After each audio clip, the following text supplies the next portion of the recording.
Tu m'avais donné la parole, maa ngi nuyu ñëpp. Déjà, bon, comme nous maintenant, mais pas venu kon, xam naa, il vient juste d'arriver, du nuyu menteur au passage. Mais moi, je voudrais bien m'arrêter un tout petit peu sur le dialogue. Je me suis toujours posé la question de c'est quoi l'intérêt du dialogue. Konaté jógal tuuti. Je me suis toujours posé la question pourquoi ce dialogue-là, parce que les Sénégalais ont toujours dialogué entre eux. Après, vous faites que des trucs pour institutionnaliser, bon, ben voilà, c'est comme ça. Il faut accepter les choses, quoi. On y va pourquoi? Discuter de quoi au fond?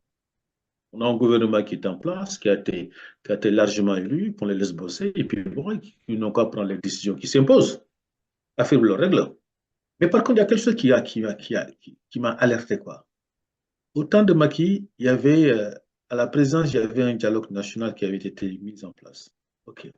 J'avais remarqué d'ailleurs à l'époque, j'avais alerté quelqu'un qui était très proche de Macky, que je connais très bien d'ailleurs, c'est une femme, et je lui ai posé une question simple. Je, je ne crois pas, man, que le dialogue ait un sens. En ce sens que, quand vous regardez la moyenne d'âge, à peu près 60 ans, et dans ce dialogue-là, vous ne voyez pas du tout une représentation, une représentativité de la jeunesse sénégalaise. Et je me suis toujours posé cette question-là. Et là, j'ai l'impression, quand je regarde un tout petit peu les images qui me sont arrivées, filmées, d'honneur, gars, commenter des trucs comme ça, je me suis rendu compte qu'en fait, que nous avons reproduit les mêmes schémas. C'est-à-dire que ceux qui sont montés, ce sont des gens qui ont un certain âge. Alors, on va me dire, oui, s'ils ont de l'expérience, des trucs comme ça. Sauf que ces gens-là, ils sont là depuis des années et des années. On revoit toujours les mêmes choses. On revoit toujours les mêmes thèmes. Alors, je me suis dit, mais pourquoi ne pas intégrer impliquer ça là. Pourquoi ne pas impliquer cette jeunesse-là dans le dialogue? C'est-à-dire qu'on va avoir des gens qui ont un certain nombre d'âge et qui vont prendre des décisions qui, effectivement, ne regardent que la jeunesse. Est-ce que la jeunesse, elle seule, ne peut pas venir dire, voilà, nous, notre problématique, c'est ça. Nous connaissons ce diamant. Les jeunes qui sont nés dans les années. Attends, c'est moi là, c'est mon portable là. Les jeunes qui sont nés dans les années 2000 ne sont pas du tout nostalgiques des vieux qui étaient là. Est-ce que ces vieux-là sont capables de comprendre les émotions et les pensées de cette jeunesse actuelle-là? Je ne crois pas un seul instant. Alors je vous pose la question, quelle est l'implication de la jeunesse sénégalaise dans le processus décisionnel que le gouvernement va prendre à leur égard? Je me suis toujours posé cette question-là et je n'ai pas trouvé de réponse. À un moment donné, il faut être un peu sérieux quand même. Non, sincèrement, il faut être sérieux. Il faut être sérieux.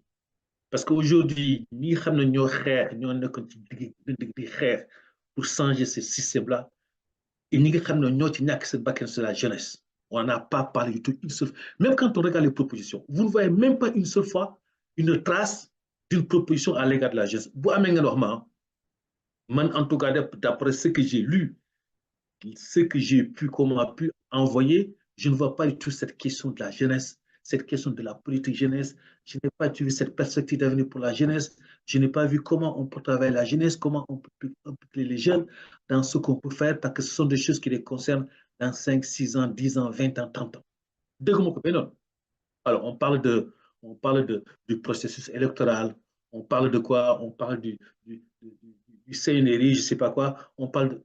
Mais ça veut dire qu'on va faire de la dialogue, on va faire des dialogues, mais on reste toujours dans le cadre purement politique. Est-ce qu'à un moment donné, on peut se dissocier, on peut se différencier par rapport à ça, d'accord, pour essayer ne serait-ce que parler de notre jeunesse sénégalaise? Moi, c'est un problème.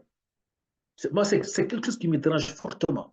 Alors, on me dit, ah ouais, mais parce que tu es enseignant, parce que bon, ben, oui, oui, bien sûr. Oui, parce que je pense que les jeunes, ils ont des quêtes institutionnels.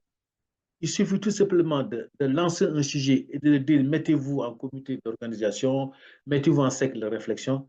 Je t'assure que moi, je vous dis, hein, et on va s'apercevoir qu'en fait, que ces jeunes-là ne sont pas si cons, ils ne sont pas si bêtes.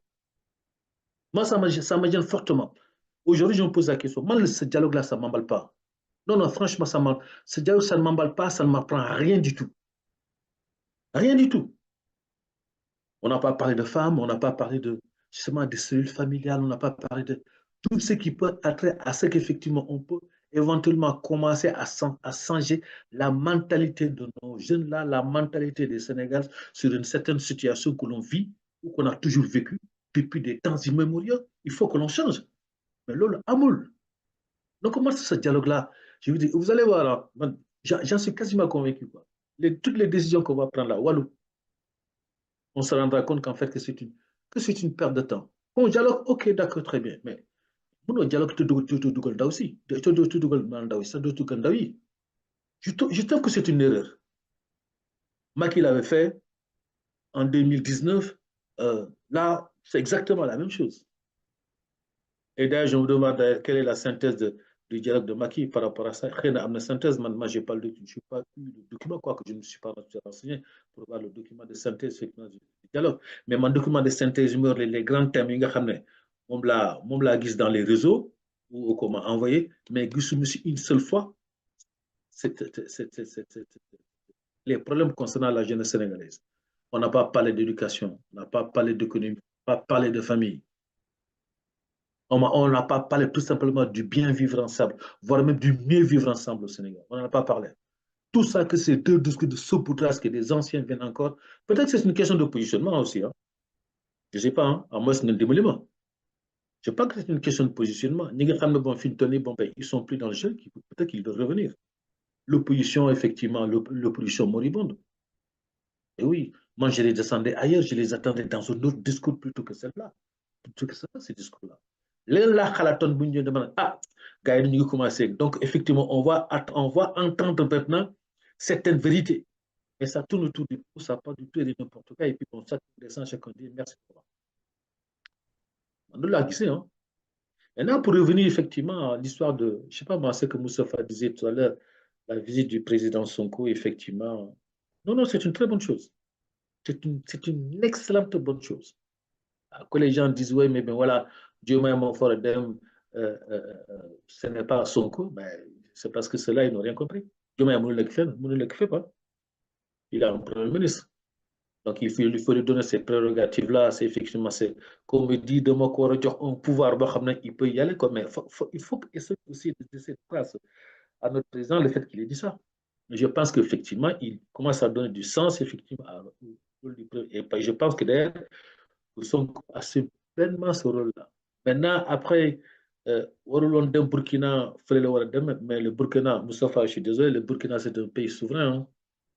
Je pense que autant le président, le premier ministre Sonko peut aller au Burkina, autant il peut aller au Mali, autant il peut aller dans un autre pays, qui soit dans notre pays, qui, bon, ben voilà, après, dire que bon, les généraux, le capitaine, que les Guélènes comme ça, moi, je ne rentre pas dans ce jeu-là.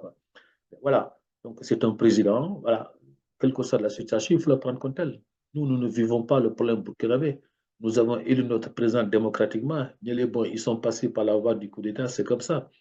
Et si vous remarquez qu'en fait, que ces pays-là, que ce soit le Niger, que ce soit le Burkina, que ce soit le Mali, ce sont des pays qui ont toujours eu des coups d'État.